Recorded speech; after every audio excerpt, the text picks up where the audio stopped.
O relógio marca 18 horas. Kazuhiro levanta da mesa para ir embora, mas um colega de trabalho o convida para um rolê. Ele agradece, mas vai embora. Dois colegas de trabalho cochicham que Kazuhiro ele sempre vai embora no horário certo e que nunca saía para lugar nenhum. Kazuhiro chega em casa e comenta que trabalha em um emprego comum e que nunca aceita promoções ou horas extras, porque quer ir para casa, preparar uma marmita e dormir logo. Isso porque, desde criança, quando dorme e sonha, ele é teletransportado para um Isekai. Ele então deixa uma garrafinha de água e uma marmita do lado da cama, deita na cama e dorme. Ele é teletransportado para o último checkpoint do dia, no lugar onde dormiu ou onde bateu as botas. Embora lá ele seja um adulto no mundo normal, no Isekai ele ainda é jovem, e por lá ele se diverte derrotando ou fugindo de monstros. Aquele era o mundo dos sonhos. Ele para em um rio, bebe um pouco de água, lava o rosto e é surpreendido por Mary, uma elfa de 100 anos. Os dois não se viam há muito tempo, porque ela havia entrado em uma guilda de magos e estava bem ocupada com missões de Rank S, ao contrário de Kazuhiro, que era o Rank E, que vivia aí vadiando. E ali nós descobrimos que Kazuhiro ele é chamado de um jeito diferente no Isekai, porque quando ele era criança escolheu o nome errado no bracelete. Ele então convida a elfa para explorar as ruínas de Nazu-Nazu, uma cidade subterrânea abandonada há mais de 1000 anos, e promete dividir a marmita com ela. Ela então topa. Eles chegam nas ruínas e a elfa invoca várias luzes. Eles andam e percebem que aquelas ruínas eram enormes, até porque ali foi uma cidade no passado. E embora ele vivesse em um país com muitos terremotos, aquele lugar estava firme, forte e inabalável. Eles então param para descansar e almoçar. Mary vai animada esperando bater o marmitão. Abre e fica encantada com a comida. Cheira o marmitão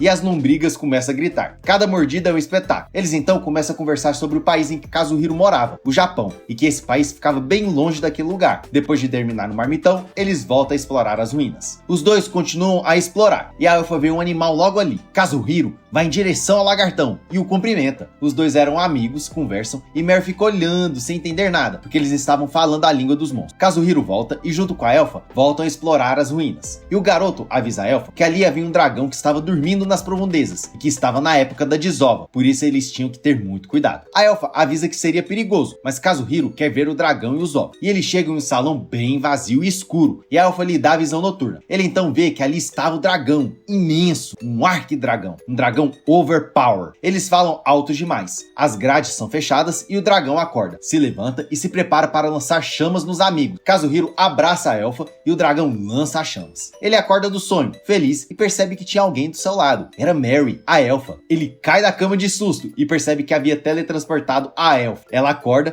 vê Kazuhiro, chega perto dele e fala que ele estava velho demais, mas que reconheceu o amigo. Então, percebe que estava pelada, pira o cabeção e manda o jovem comprar roupas para ela. O que ele faz? Ele volta para casa e encontra a elfa na varanda, encarando a cidade. Ela pergunta onde estava, e ele pensa que deve ter sido um choque para ela ter sido teletransportada, mas ele estava errado. Ela estava bem empolgada e que queria conhecer tudo em todo lugar ao mesmo tempo sobre o Japão. Ele então a convida a explorar a cidade em que morava. Ela então veste as roupas que Kazuhiro havia comprado e se sente livre, leve e solto. Mas antes de saírem, ele pede para ela usar uma touca, porque não era comum ter elfos naquele mundo. Daí juntos saem pela cidade. Eles vão até o restaurante, onde ela fica encantada com o lugar. Kazuhiro faz o pedido e a elfa começa a perguntar tudo sobre a cidade. Primeiro, como estava lá? Ela nem lembrava nada depois do ataque do arquidragão e que ele estava bem mais velho que o normal. Ele responde que ele vai para o Isekai durante os sonhos e que consegue viver nos dois mundos, voltando para o Japão quando bate as botas ou quando ele simplesmente dorme. Ela acha que bateu as botas, mas Kazuhiro promete que ela não foi de arrasto. Ele também confirma que no mundo real ele é mais velho e no Isekai mais jovem, porque passa mais tempo no mundo real. Então, chega a comida e começam a devorar. Terminam de comer e vão até as cerejeiras, onde ela fica encantada e acha tudo lindo. E ali, Kazuhiro percebe que a vida dos dois havia mudado de fato. Eles voltam para casa, a elfa ainda está encantada com a comida do Japão, as cerejeiras, realmente era bem diferente de um Isekai. Kazuhiro então pergunta se ela queria tomar banho. Ela topa e fica encantada com a banheira e não entende como a água sai tão quentinha. Sem perder tempo, vai para dentro da banheira. Enquanto isso, Kazuhiro prepara o rango. Ele pensa que agora está conhecendo Mary bem mais a fundo e imagina o quanto seria divertido ficar ali com ela. Ela termina o banho, chega até Kazuhiro e encara a comida. Estava morta de fome. O jantar está pronto. Ele prepara os dois pratos e ela fica surpresa. Os dois começam a comer e ela, com uma pedreira Rank S, come tudo de uma vez só. Ele ainda fala que sobrou um pouco para o marmitão e comenta que não sabe porque só consegue levar comida para o Isekai, já que tentou levar outros objetos, mas não conseguia. Ela então questiona, achando que os objetos não eram permitidos e como ele levava o marmitão. Ele falou que o fazia dormindo, sem ritual nenhum. Ela então acha que alguém liberava a entrada dele para o Isekai e que os objetos não entravam porque essa pessoa não deixava passar acreditar na teletransportação e que ele era teletransportado para alguma missão. Ele fala que não fazia ideia de qual missão seria. Ela então pergunta se alguém falou para ele dessa missão. Ele fala que não e que ele sempre imaginava que era apenas um sonho. Ele então avisa a elfa que, quando acordarem no Isekai, vão voltar para a tumba do dragão. Então eles tramam um plano de fuga. Todas as alternativas dão errado. Eles iriam de arrasta. Ela então comenta que os arquidragões são mais inteligentes que o humano e que são bem poderosos. Que as escamas dos dragões são valiosíssimas e que se alguém as pegasse, ficaria rica para sempre. E também que uma vez um dragão se transformou em um humano e foi até uma cidade, passou alguns dias por lá e foi embora, na cidade de Osloi. Kazuhiro conhece a cidade e tem uma ideia que poderia dar certo, se tudo aquilo fosse real. Eles se preparam para voltar. Ela cai na cama e sente-se confortável. Ela prepara para dormir e chama Kazuhiro. Ele anda, senta na cama e deita ao lado da elfa, com o marmitão do lado. Eles então dormem abraçados, porque foi a mesma posição que chegaram até lá. Aos poucos pegam no sono e voltam para o Isekai. Os dois voltam para o último checkpoint juntos. Enquanto conversam, o dragão aparece e destrói tudo que vê pela frente. Ele olha para os dois, pronto para atacar. Kazuhiro toma a liderança, começa a falar na língua dos dragões, pedindo desculpas e oferecendo uma oferenda. Uma cerveja, até porque Osloi é uma cidade bem conhecida por ter muita cerveja. Se a história de Mary fosse verdadeira, o dragão iria topar beber uma. O dragão começa a falar com Kazuhiro e mostra que na verdade era uma fêmea. Ela então pede para ele explicar como sabia tanto sobre dragões e então aceita os dois por ali. Os dois descem até o ninho e comentam toda a verdade. O dragão acha interessante o fato dele ser um viajante interdimensional e deixa ele ver os ovos. Eles vão até lá e veem que o chão estava bem quentinho. O dragão, morto de fome, sente o cheiro do marmitão e pede um pouco para o garoto. Ele então oferece o marmitão para o dragão e ela topa, junto com a cervejinha. Mas para isso, ela se transforma em uma humana, em carne e osso, uma draconiana. Ela fala que fazia muito tempo que não ficava naquela forma e que seria a forma perfeita para bater o marmitão. Ela então oferece uma troca. Pelo marmitão, ela daria uma das escamas de seu corpo para os dois amigos. Ele topa e passa o marmitão. Ela bate o marmitão como pedreiro rank S e também bebe a cervejinha. Mary não acredita na troca e fica abismada porque é muito raro ter escamas de dragão, que já foi motivo de muitas guerras. O dragão bate o martelo e pede mais um marmitão. Por fim, oferece uma pedra com sangue de dragão, algo raro e que poderia curar todas as doenças que existem no mundo. Mary exige que Kazuhiro entregue o outro marmitão. O dragão então come o marmitão e libera os jovens, e exige que se eles voltassem lá, era para ele entregar 4 marmitões da próxima vez. Durante a volta, Kazuhiro entende por que aquela cidade foi abandonada. Provavelmente os cidadãos foram até lá para roubar os ovos do dragão, o que acabou fazendo com que o dragão afugentasse todos,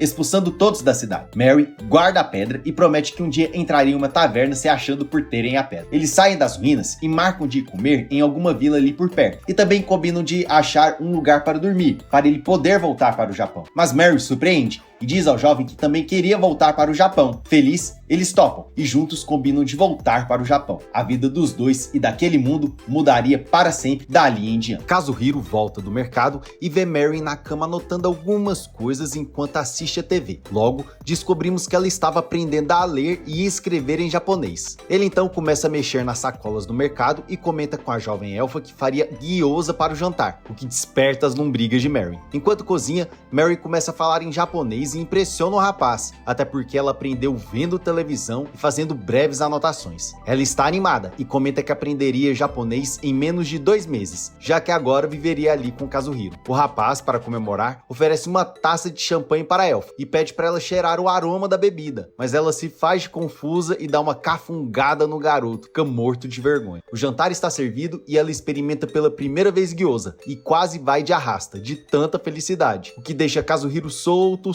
Cara, ou essa menina ela comia muito mal ou não comia nada naquele mundo. Tudo que ele faz, ela gosta. É possível que ele é o Masterchef do ano do século. Os dois terminam e o garoto vai lavar as vasilhas. E junto com a elfa, conversa sobre onde poderia estar a escama e a pedra com sangue de dragão, que havia ganhado da draconiana. O jovem pede para ela não se preocupar, uma vez que sempre quando acorda ou vai de arrasta, as coisas dele também desaparecem, e só volta quando ele desperta naquele mundo. Isso deixa a elfa desconfiada mais uma vez, achando que um deus estaria cuidando e observando os dois. Por fim, pensam para onde poderiam ir ao voltar para aquele mundo. Mary, preocupada por não estar estudando e apenas se divertindo, diz que deveria voltar a estudar quando retornasse. Kazuhiro então a convida para uma viagem escolar, onde iriam atrás de pedras mágicas e se encontrassem alguma, isso serviria como estudo para a elfa. Ela topa e pede que ele, em troca, leve a marmita. Mais uma vez, essa menina passava fome, não é possível. Então, os dois se preparam e dormem juntos rumo ao Isekai. Chegando lá, acordam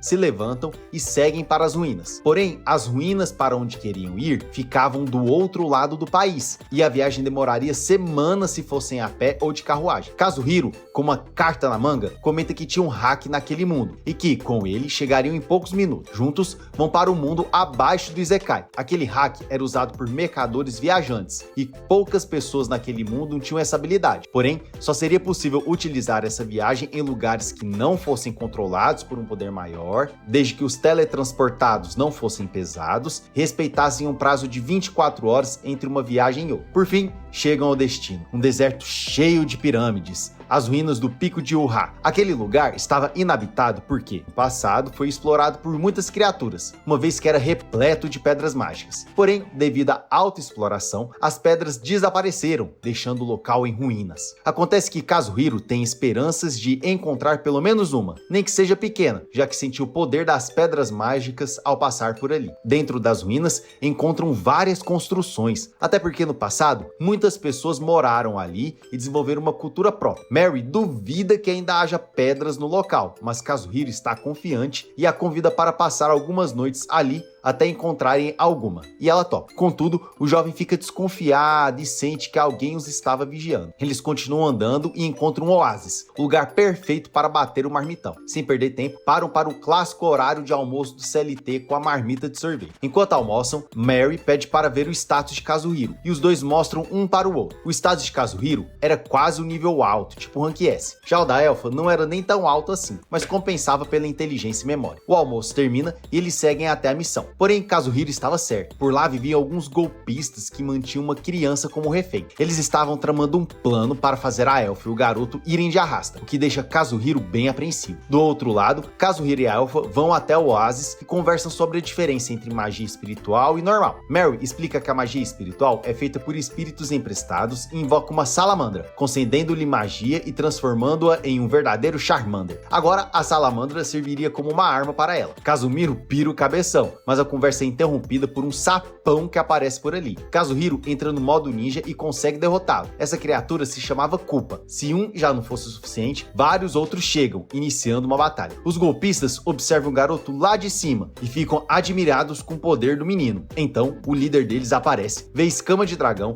e a pedra com sangue, e logo sente inveja. Com o olho gordo, já começa a planejar um jeito de roubá-lo. A criança aparece e o líder a obriga a servir de isca para capturarem a Elfa e o garoto. Lá embaixo, os dois derrotam os sapões, até que Kazuhiro percebe uma luz brilhante vindo lá de cima. Era a criança fera, e ela estava chamando algo. De repente, uma cobra esquisita sai do oásis, e agora os dois estão encurralados. Seria o fim. Kazuhiro sabe disso, então abraça a Elfa e os dois se preparem para ir de várzea. De repente, acordam juntos no Japão. A Elfa ainda assustada, mas o garoto já acostumado. Ele prepara um chá, tomam juntos e comentam sobre a missão. Kazuhiro menciona que o lugar estava cheio de golpistas, que a criança fera provavelmente era uma vítima dos bandidos. Os dois concluem que alguém estava manipulando toda a situação. Aquilo estava bem esquisito. Enfim, agora era um novo dia e, para a sorte deles, era sábado. Assim, poderiam sair e explorar o Japão melhor do que da última vez. Do lado de fora, Kazuhiro e Mary caminham ao longo de um rio que corta a cidade. Enquanto observam a paisagem, Mary comenta que, ao contrário do Isekai, ela não sente a presença do espíritos da natureza naquele lugar. Kazuhiro concorda, dizendo que teve a mesma sensação quando chegou ali e que passou muito tempo como Rank E lá no mundo dela. Determinada, Mary promete se esforçar para conseguir se conectar com aquele ambiente. No entanto, a conversa é interrompida por um gato que aparece chamando os dois. Mary, animada, corre até ele e, como criança, se diverte brincando com o felino. Depois de um tempo, retoma a caminhada e seguem para a biblioteca. Uma ideia de Kazuhiro, pois acredita que alguns livros podem ajudar a Elfa a aprender japonês mais rápido e a entender melhor a cultura daquele país. Ao entrarem na biblioteca, Mary fica maravilhada com a quantidade de livros e a claridade do local. Para ela, a luz era uma inimiga dos livros, já que no outro mundo eram raros e mantidos em locais mais sombrios para preservação. Kazuhiro a leva até a seção infantil, mas Mary se irrita, achando que ele estava subestimando sua inteligência. Ele, porém, garante que não era o caso. Aqueles livros iriam facilitar a sua compreensão do idioma e da cultura local. Mary pega um livro e começa a folhear, tentando disfarçar seu entusiasmo, alegando que apenas as ilustrações eram interessantes. Kazuhiro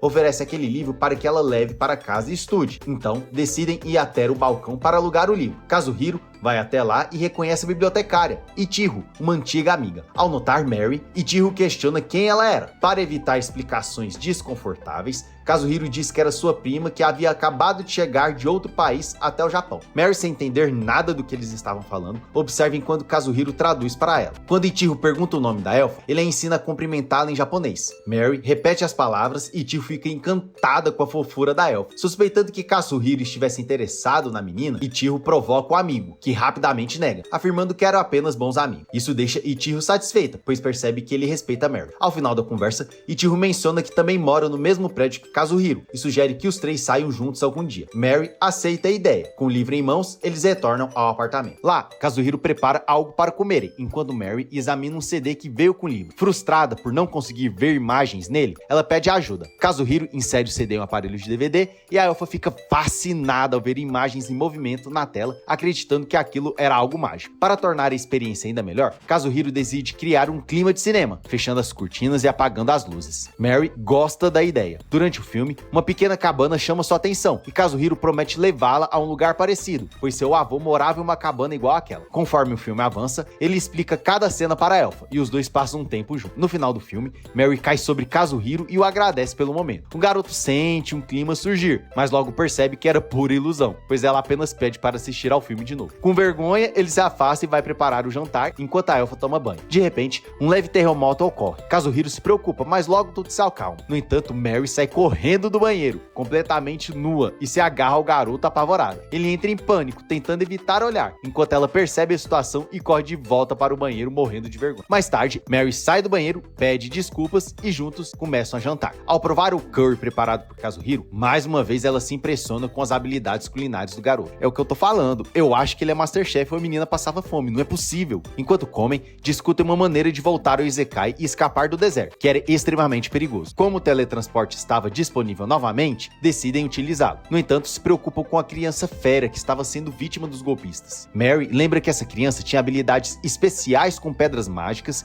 e poderia no futuro se tornar o Rank S. Com isso em mente, decidem que precisam ajudá-la antes de partir. Com essas preocupações em mente, eles vão dormir. Quando acordam no outro mundo, a criança fera está escondida, pronta para transformar o destino de Kazuhiro, Mary e daquele mundo. E aí, o que você achou desse episódio? Você acha que a criança fera realmente vai mudar o destino dos dois? E a Mary no Japão? Você acha que ela realmente vai aprender japonês em 2 meses? Essa até eu quero ver. Se você gostou do vídeo, convida a curtir o vídeo e se inscrever no canal. Assim eu vou descobrir se você está gostando do recap e do conteúdo que eu estou postando. Agora, no vídeo está passando outros recaps que eu já fiz aqui no canal, que eu tenho certeza que você vai gostar. Então não perde tempo e já clique em um deles. E continue assistindo os recaps do canal. Muito obrigado e te encontro no próximo vídeo.